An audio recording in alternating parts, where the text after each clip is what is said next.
Hey everybody, welcome. Thanks for tuning back in. Hope you're doing okay. Greetings to you.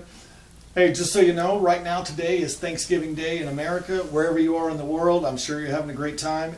I don't know when you celebrate it, but we celebrate it here. So I've got me thinking, something that gets a bad rap during Thanksgiving Day is turkey. Man, I love turkey, but why does it get a bad rap? Everybody thinks you eat it, and you end up taking a nap, getting real sleepy, and they blame it on the turkey. Truth is, it's not really turkey's fault. It has in it a chemical known, or enzyme or something, protein called tryptophan, and that actually creates a chemical that makes melatonin. It makes you sleepy. But anyway, that's not really important. Don't really look it up. But that's what turkey gets a bad rap. It's not the turkey. Probably it's you who is eating too much food on Thanksgiving Day. Stuffing your face full of good carbohydrates. Hey, I'm all about it. Mashed potatoes, bread, gravy. Did I mention mashed potatoes, bread, gravy? And you're going to eat and eat, and finally it's too much carbohydrate overload. You take a nap. Does that matter? Not at all. But what does that get us to? What the Bible talks about. No, the Bible doesn't talk about turkey, but here's what we're going to go to. We're going to look at Romans. Easy to find, New Testament, Matthew, Mark, Luke, John, Acts, Romans. Not in the Old Testament. If you're in Psalms, you're not there yet. In the New Testament, if you get to the, say, Corinthians, or get to the Titus, or anything too far, go back left. Romans. So here's the thing that gets a bad rap. Being a Christian, but not being spiritually awake. Let's say you're doing all the right stuff. You're going to church, paying your tithes, you're singing, you're being a nice person, but you're not having a heart relationship with the Lord. You're asleep, but you think you're awake.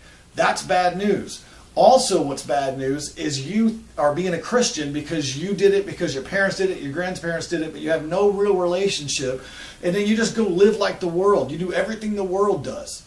Well, this is nothing new. This is happening today, and it's happened back then. I'm going to show you in Romans, because nothing is new under the sun. Hey, you might be new, but the actions itself are not new. Let's go to Romans chapter 13, the end of 13, verses 11 through 14.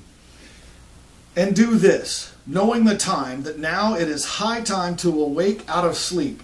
For now our salvation is nearer than when we first believed.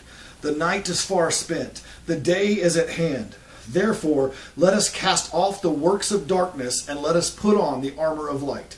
Let us walk properly as in the day, not in revelry and in drunkenness, not in lewdness and lust, not in strife and envy, but put on the Lord Jesus Christ, and make no provision for the flesh to fulfill its lust.